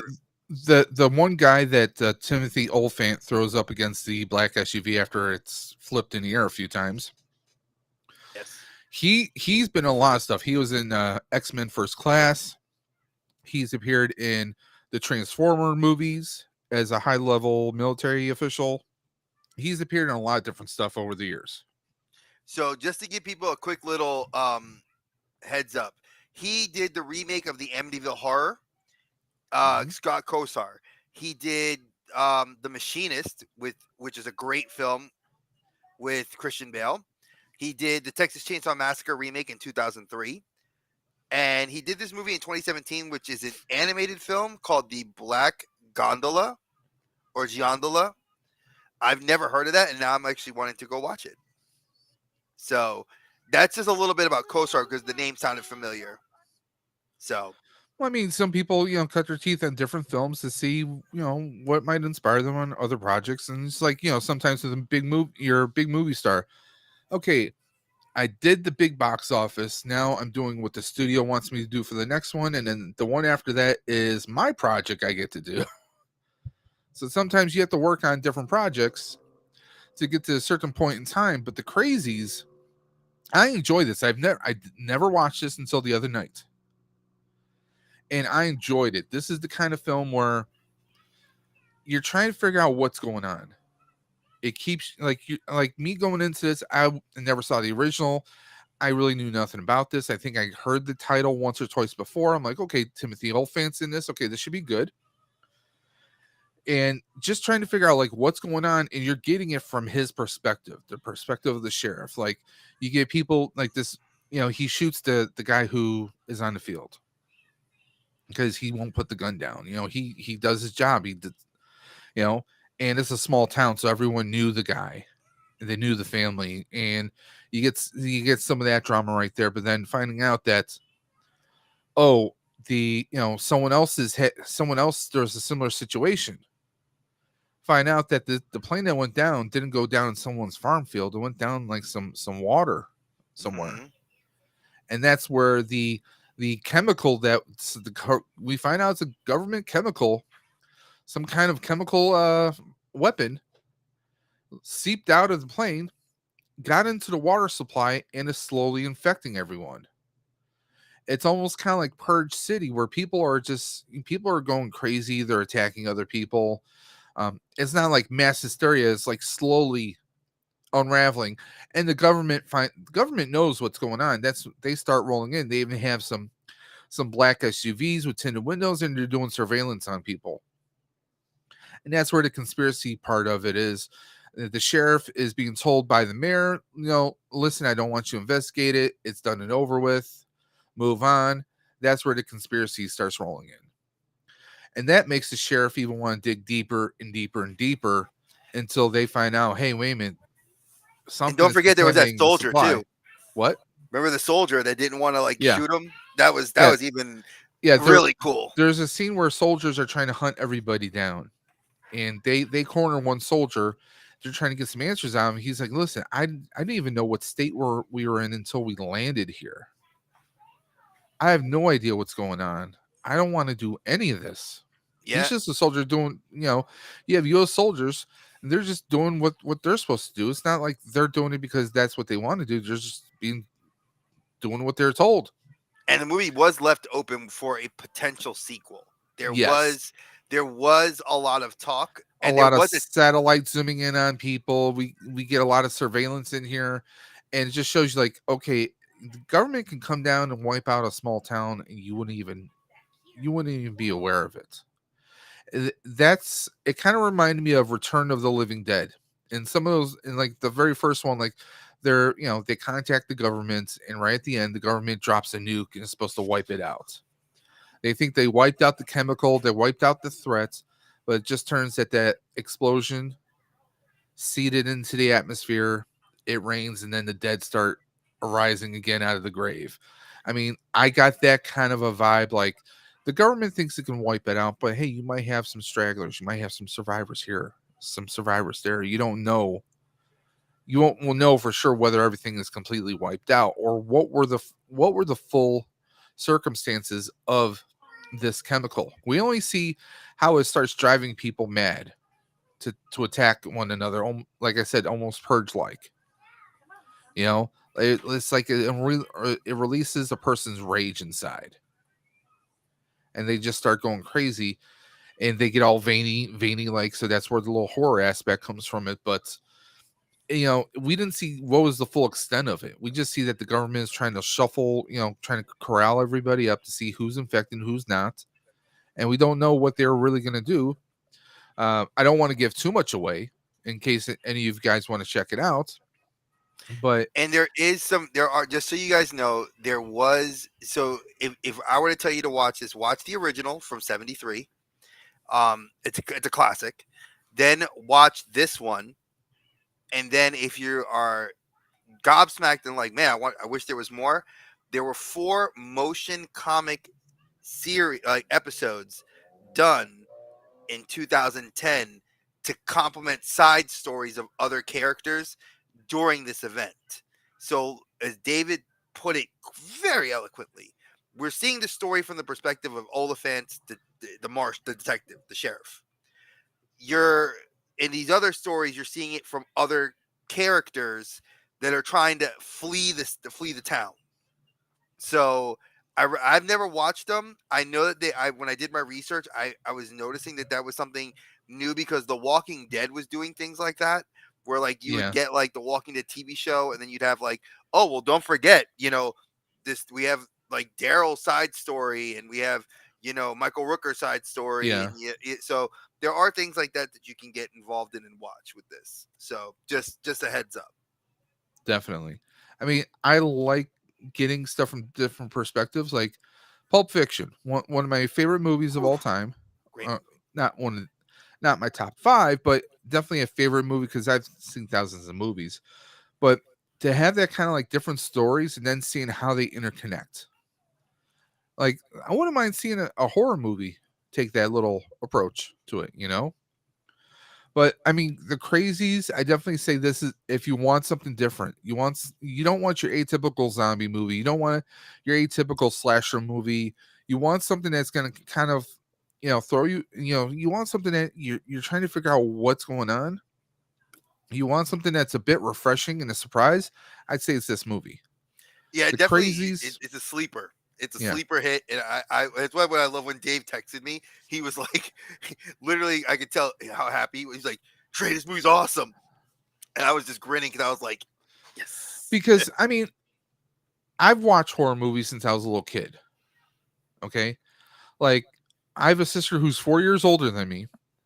She would be the one to say, "Can we watch how if we're gonna watch Halloween, can we have the lights on?" Me, I'm up there with my popcorn. I was all about the slasher films, and the more gorier, the scarier, the better. So I mean, for me, this was refreshing because we see growing up in the '80s, growing up in the '90s, you see a lot of films just kind of repeat each other over and over again. You know, if you've seen one Final Destination movie, you've seen them all. Huh, 7 movies out of that series. Uh, Scream, to me, Scream 1 is still the best one. I mean, the last one wasn't bad. I do. I haven't seen. I I watched the stopped last after one. 3. I stopped after. You and I talked about this a while back. Yeah. I will say this: the last one was good, but I was like, okay, I'm done. I don't need to watch Yeah. anymore. So I mean, this was refreshing. It is a remake, obviously, but it does a great job. The on review aggregator Rotten Tomatoes, the film has a rating of 71% based on 148 reviews. Now, mind you, those two other movies were big box office movies. We have almost 3 times more reviews on this than we but do we on also those. have let's be we have about 16 years of time that has passed. So why do we see 3 times the reviews? Because now we're in the age of the internet where people are going on like their computers or and this is before cell phones. So it Yes. wasn't really before cell phones. This is before people were getting on their phones and writing it all in. But I mean, They would I they definitely would say advertise. that the fact that there was 148 reviews that people did speaks a lot. It's Uh, got a uh, higher review than the last one. Yeah, an average review of 6.4 out of 10. The site's critical consensus reads tense, nicely shot, and uncommonly intelligent. The Crazies is a horror remake that unusually works. Hmm. Okay. That alone, guys, right there. The fact that they say it's tense, nicely shot, which means the cinematography is on point, not a lot of shaky camera movements. They have nice tight shots. There's not scenes where like really, like this feels like filler. They didn't have not one scene of that. So I like that. They also say uncommonly intelligent because how many times do you have a horror movie that is being referred to as being intelligent? Well, you gotta look at the actor too, because Oliphant himself, like when you look at Yeah. Justified, when you look at the other movies that he's been in and TV shows, his character is a pensive, very thought. He's a detective, so With the exception of Gone in 60 Seconds is the partner. yes, yes. Minus that movie. You Because look at he's just an idiot in that movie, let's oh be yeah, honest. yeah, but I love him as Cobb Vanith. But I but and you I will gotta say love this, him in this. Timothy Olyphant, he's also a fan of genre because if you guys want a good funny watch, a good nonsensical waste of time, something that is going to be complete and utter nonsense, the Santa Clarita Diet on Netflix. That oh my god, I love that show. I'm so Okay? upset it got canceled. It's a Such a great hilarious show about a guy whose wife goes to this restaurant. She thinks she ate something bad, and actually turns out that well, she's the undead now. a zombie. But like they're like they find people to like kind of chop up and feed the flesh to her. So she's on a diet. She's just trying to be a regular household wife, and you get people like Nathan Fillion is in it, and he's Oh just God, hilarious. I mean, the it's a talking good head. fun zombie. Okay, it's like anyone who was if you're a fan of oh God, I how is my brain not working today? CW had a show, I uh, Zombie. iZombie. Me That and my was wife great. watched it religiously, and Another it's hottie. Another hottie. yeah. And now she's doing a show called Ghosts on CBS. Yep. Um, but I mean, it's a good fun time. What was it, Alicia Silverstone in that one, or was that No, Drew? no. That was Drew, I Drew think. Barrymore was Drew, the lead. Yes. yeah, Drew and Drew Barrymore and Timothy Olyphant is a married couple who are like realtors, That was. and Oh, it's a hilarious time. So if you want something that's, I mean, if you like Timothy Olyphant, you definitely want to check this out. Check that out. But this, I mean, this like Dre said, it has potential for a sequel. Would a sequel be successful? That's another question altogether. It's been 13 years.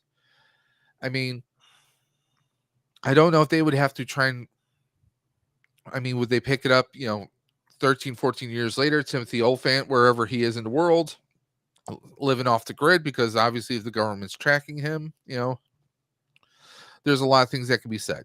well, think about it this way: we've had movies that have gone where there's a decade or Blade so. Runner. Blade Runner. Let's not even talk about that. But that at least did really well, and Blade that's Runner's his own episode. yeah. Blade Runner is going to be its own thing. But when you look back and you start saying, "Holy crap!" Like, look at the body of work of some movies where you see a Mhm. sequel and you're kind of like, did I really need to see this? Did this really need to take this long? Well, remember, these guys are involved in so many projects now Listen, I that could I could name one that was very its sequel was very very very very successful. such as let's go. Ghostbusters Afterlife. Afterlife was great. Afterlife was great, but I'm gonna go like this. If for those of you that I'm didn't know biased. a little, yeah, I know he's not biased, folks. Come on now.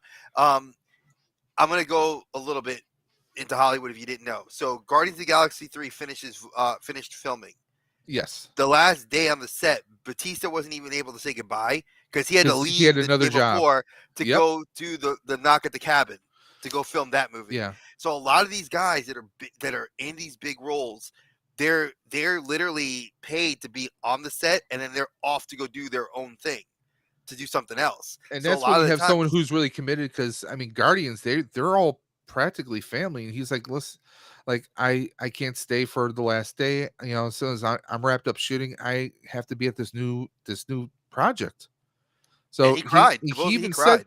yeah, he even said that he's hoping that they'll get together, and hopefully we'll see each other at cons or other stuff. But he couldn't really say goodbye to everybody. He had to go.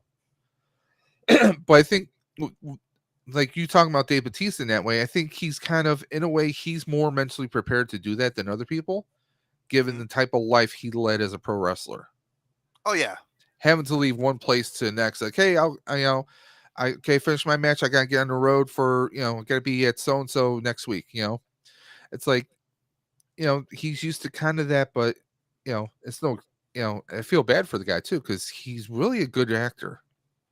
he's He's done some solid. tremendous work. And that's another thing too. I wouldn't mind doing a whole series like of just picking some of his works so you guys can really see a lot of that. And if that's something you guys are interested in, again, Blade Runner 2040, 2049, 2049. 2049. Sorry. If you guys Um, are interested in us doing like deep dives like that, I mean, like I said, I try to deep dive every film we do. I go in ham and like try to come out with not just the odd factoids. I try to look at statistics. I try to give you guys a lot more than what other websites give you because we could rehash the story and we could tell you all that. But mhm. I like giving you a lot of the statistical analysis of why the movie is successful or was not a success, and then you can look from how we did it now. And I think I personally, Dave and I both like this. I think I like this format more. So the movies, whenever we advertise them, for what they're going to be for the watches that for your homework assignments, folks, we're going to put them in chronological order. So that way you're able to kind of see and understand the progression of what we're talking about. Yeah. Now, um, so what is your final rating on this? Oh, I think it was a 10 out of 10. I think it was a home run for me when I saw it in the theaters. Like I said, I got off a plane, I bought tickets, and then 3 hours later I was in the theater with my buddy and we were watching this, and I was just like in awe of how great this movie was. And I remember my buddy was sitting there, he was just like he liked horror movies, but he didn't like the hyper gore. Yeah, And he kept like turning his head, and I'm sitting there just like munching on my popcorn, like, oh, like watching it, just was totally engaged, yeah. totally To me, interested. it was very psychological in a way It's a because survival I'm story when you look at it. It's yeah. a husband and wife trying to live. It has shades of, and people don't hate me for this. It had shades of Walking Dead.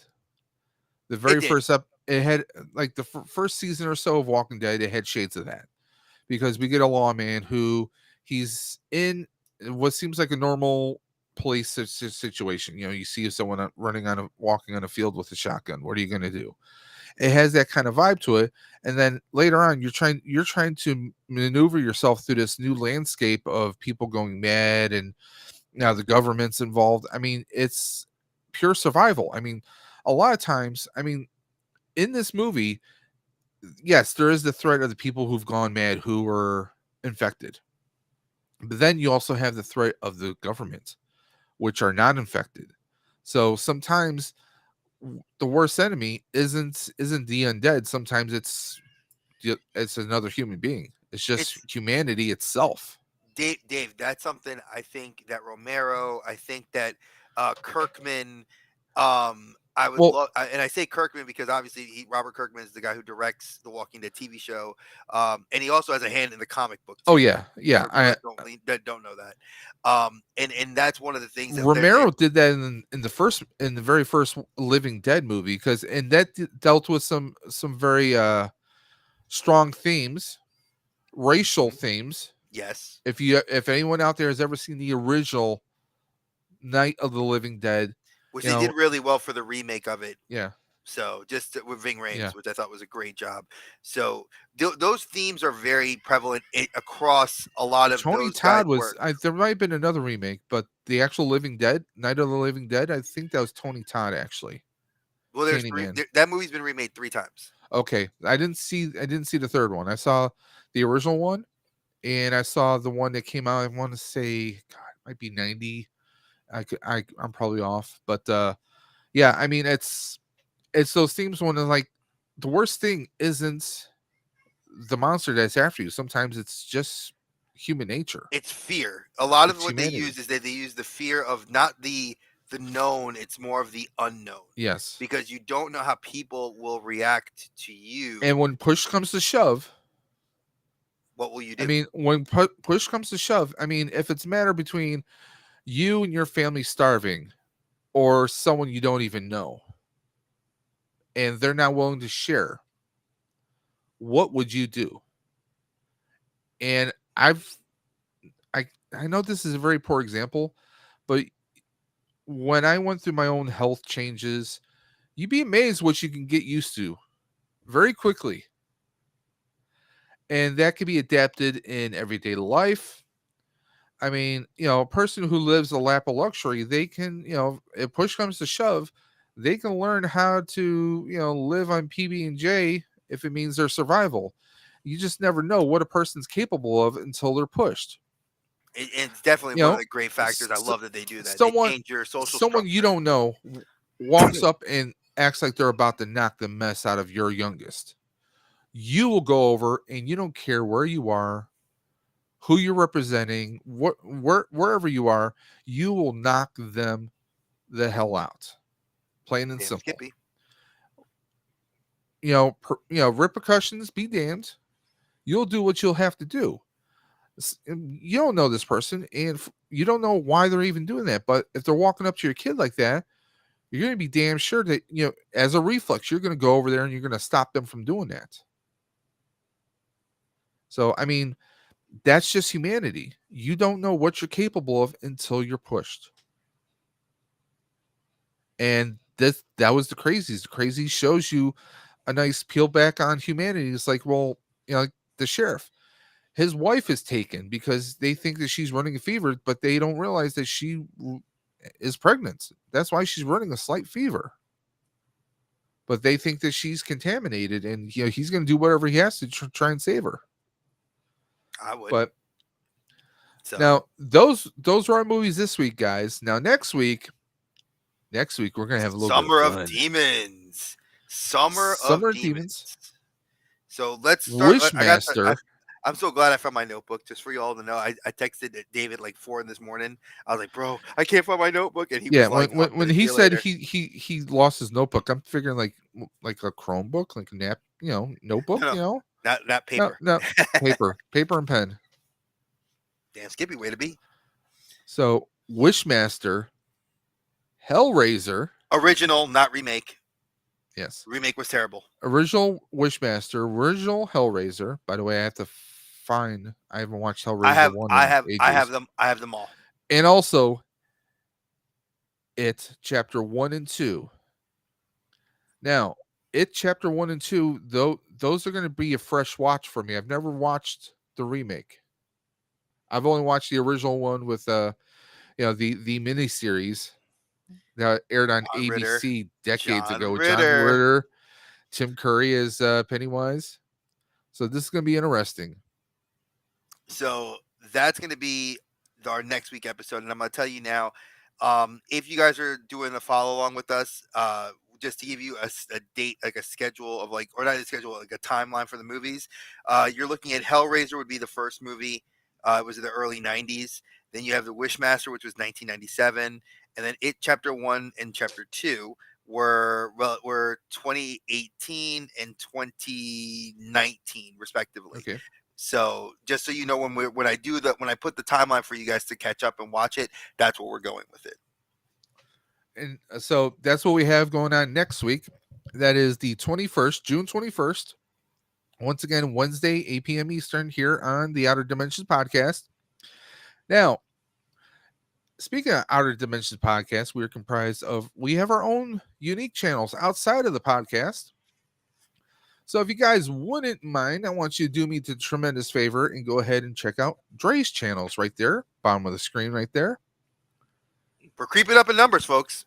I And went up 5 subscribers in the last 2 weeks, so it means something a lot. It means a lot to me. Dre's been doing some live impromptu some live streams on his channel, just hanging out with the little ones.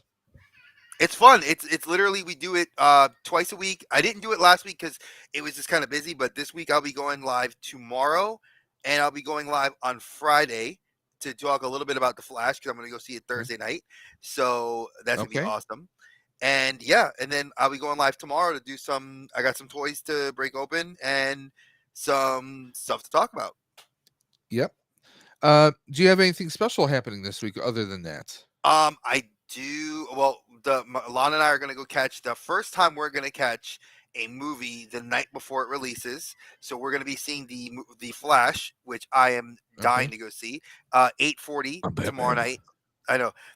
Let's get nuts. I'm so excited. You want to get nuts? Let's get nuts. Let's get nuts, and I'm loving it. That's the big thing we're doing on Thursday, and then I've spoke to someone who's seen that, and they said it's good. They actually say it's really great, and they said, believe it or not, Ezra Miller does a good job. I was also told Transformers is really good. I've heard mixed things about Transformers as well. I think I'm just gonna wait till that's on streaming services to watch it personally. Yeah. I mean, that'd be a month, Yeah, so I'm thinking. I know that I'll be going to the comic book store on Friday to pick up some books because Black Panther just got a restart in the series where he's not in Wakanda anymore. He's been excommunicado from Wakanda, and he's in the main city, and now he's in. So he's John Wick. Yes, because he still has it's a brand new look of the costume. It's a whole new look and spin, and I'm really excited to kind of get to do a deep dive into that series, as well as there's some other new books that came out this week that I'll be talking about on Friday. Okay, so guys, go ahead and check out Dre's channel. Now, I've had a few people, and by the way, before I move on to my channel, I want to thank everyone. We gained a few more subscribers, right? We've been doing this for a few weeks. This is episode 5, and we're at 25 subs right now. So I want to thank you guys. We're still trying to work out how to get the podcast on a podcast platform. A lot of those services charge to upload. So we're looking at some options here. So, we will have every episode will be uploaded at some point in time. Now, as far as my channel, Dave's Dimension, I really haven't been putting out a whole lot of content this past weekend. I was actually in New York City for Ghostbusters Day. I'm hoping to get some kind of a video made up in the next few days, but I also am planning to try to do a couple live streams. I have a backlog of stuff that I need to open up, but I also need to clean up the mess I have in here.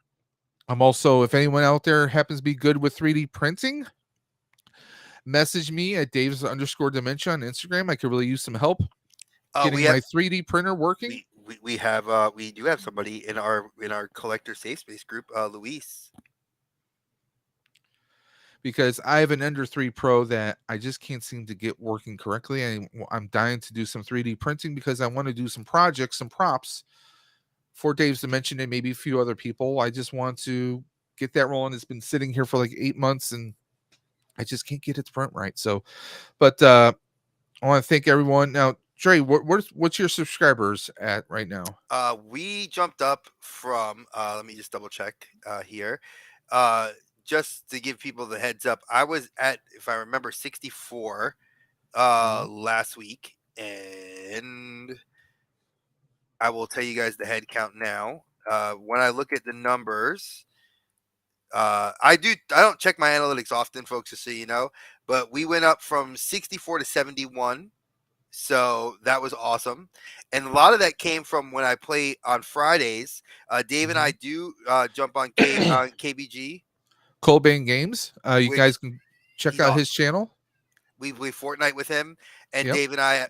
You will sometimes see Dave and I, actually, we will jump on the same squad. I didn't, when he was in New York. I jumped on, and Yep. I was on for about 2 hours on that stream, and I made a lot of great people. I met a lot of great people. Yep. It's just a great stream. It's a great bit of fun on a Yep. Friday night just to play Fortnite for a little bit. Yeah, And Colbane Games. He actually rotates a lot of games through his like different nights. He was doing Breath of the Wild with Zelda. mhm. He sometimes on Monday nights me and Berserker Bloodline will do uh well, not this past Monday, but the Monday before we actually did Call of Duty, which I've never played before. So that was an interesting experience. Um but he will also rotate. We do Valheim, which is think of a Limbo for Vikings. It's kind of like Minecraft without the blockiness, and it's a very survival. It's kind of a fun game, but he does a lot of different streams. He also does Gundam builds Yes, in the Gunpla hangar. he's big into Colbane Gunpla. does everything, and his streams are always it's always a fun, chill hangout. We have a few laughs, few laughs, a good time, and Just I gotta watch some your mouth when you're on there, because I yeah, cuss a lot, so you gotta watch out and when. sometimes I appear, and I think you appeared once or twice on Bug. Yeah, I've been on Bug Gaming Britter. on Saturday nights. Yep. She usually does a community stream on Saturday nights. Usually, I'd say after about 9:45 Eastern. Yeah, she's great. She's an awesome Fortnite She's got player. tons of energy. It's hilarious. Yeah, she is fun to play with, especially when Yep. you are good and you guys are on a run. She is just so much fun. And her, myself, KBG, Dave, Yep. Captain Spaulding pops in there, Blue Sasquatch. We got so many people that are on there. It's a great group Yep. of people, hands down. They welcome me with open arms, and I love them for it. So they're great Yep. people. And here's my channel, Dave's Dimension. What are you at? Are at the lovely round number. Uh, well, You got I you got 2 zeros in there. no, I have 1-0. Oh, we went up again. Oh, look, congratulations. But and I don't know. Honestly, I don't know what's going on with that because I have not put anything new out in like 2 weeks. Hello, welcome to people seeing this, and then they go over there. Hopefully. That's what I'm believing that. I believe that But I'm we're still making new fans. over. I dropped now. I'm 1,200 watch hours away from. We're getting there, folks. No, that's backwards. I was at Oh, about 1,000, then went to 11. Now it's at over 1,200 away. We'll figure it So out. so We'll get yeah, there. I got to get going with the live streams again. Vern, better late than never. So I do want to state one thing that I got to give a big Oakhurst shout out. Studios. Oh, hey, Curse. I want to Vern, give Vern the Immortal Head Swapper. I have to give a big shout out to Dave because a lot of y'all don't know behind the scenes um, that me and him talk. Like I said, I talk to Dave every day. I talk to Carlos every day. T3 Collects. We have a group outside of here that we have co-founded, the Collector Safe Space, which Mhm. I am now going to say that my YouTube channel is pretty much going to be dedicated to helping the little guy. So I'm going to be pushing a lot more. I'll still be doing my reviews and stuff like that, and I actually have an interview planned for Monday at 3 o'clock, which I'll be posting later in the evening. But I'm going to be doing a lot more to producing a place where people could come in and have a good time and just overall know that we're supporting other channels. I feel like, after hearing Phil talk about it on his, where you give back. We got to give back, and I've Yeah, been blessed to do this a few times and have good numbers. And I don't care about my numbers as much, but I care about seeing other people thrive, and that's what we're gonna do. And yeah, my brothers right here, like Dave and Carlos, they'll be popping in and out of the channel to help co-host some things with me, and we're beyond other projects we're doing in the future. So if you guys do want to see more, I did change my Instagram account to Dre of the Collector Safe Space. yeah. So it's all one word, and we are in the process of doing a lot of big things with that group. I was telling in the group yesterday, we're looking to get hopefully merch by the end of the summer. I'm in the process of Hmm. also hopefully getting a website built for us by the end of the summer, and that's going to be some big things because we are growing. We are a lot of us in the channel are YouTubers, and we do some really cool stuff. So I wanted you guys to thank you because you are all the reason why we do this. Why the mental health thing started, why why this group formed is because everybody needs a place to go to enjoy their hobby. We're not Yes. here to talk about politics or any other crap that drives us crazy. Toys are what united us. Toys are what keep us together, and it's established a very good family. And I want to I can't thank any more Dave, and I can't thank any more Carlos and everybody else in that group, like JJ, Phil, Luis, Steven, uh, Kenobi's Bunker. I mean, I got so many people I can think off the top of my head. Colin of And EC Collecting. Colin of EC Yep. Collecting. We have real Batmans in there. Everything collects plastic collectibles. We have so many YouTubers that Yeah. have come together to create a very good space, and that's our goal. And thank And you guys. with Vern popping in the chat here, I want to thank him. Vern is always a great supporter of other channels, sharing ideas. He on every Saturday afternoon, 3 p.m. Eastern, he has the Toy Duo, where he features various different guests on there. He always has the latest and greatest news, especially when it comes to like GI Joe, Hasbro, and everything else going on there. So you guys should check out Oakhurst Studios. He does some great dioramas and custom builds himself. Oh, He, I follow him on yeah, IG. He does some really cool stuff. And Okers, it's funny. I was just thinking about this, but I'm gonna pick your brain real quickly here. I'm gonna message you on Instagram. We're gonna talk about maybe bringing you on my channel and doing a little little impromptu interview discussion, kind of collectible talk. And I know I will be on a couple of shows. Dave's gonna be on a couple of shows, and we're definitely pumping out the content yeah. here for this channel. We're pumping out lots of stuff. So please, folks, we love you guys. Keep it rolling. This is fun. And as long as things are fun, do what you love, collect what you like. Don't let the people influence you. Do what you love. But that's what we have for this week, guys. Once again, next week is going to be our Summer of Demons show. It's probably going to be a long one because we have Wishmaster, Hellraiser, and It Chapter 1 and 2. We're going to attempt to discuss all in the same episode. So let's just say, folks, for all intents and purposes, our podcast is no longer an hour; it's an hour and a half. So I apologize to Colin and Joe. I know you guys come on like right after us, but you know, you guys, Well, we're almost at 2 hours, but yeah. So, Well, because we were given a little bit more information today. Yeah. But I do want to say I apologize to you guys. I do it every week, but it's just it is what it is. We love what we do here, and it's a good energy, it's a good feeling, and again, Okers, don't say we're invited, because if we're invited, me and Dave will come through. We're like the fat kids that go to the buffet. You don't want to give us say it's all you could eat, because we're gonna eat. Move their start time. We should move our start time technically. But no, they're awesome guys. They're doing their thing. They move their night and they're doing their thing. Let them do their thing. I love their support, and I do watch their stuff after ours. Probably later tonight before I go to bed. Well, there we are, guys. We're going to see you next week again, 8 p.m. Eastern, here on the Outer Dimensions podcast. I've been Dave. This is Dre, and we just want to catch you guys on the flip side, and we'll catch you later. Watch your head on the way out of the portal, folks.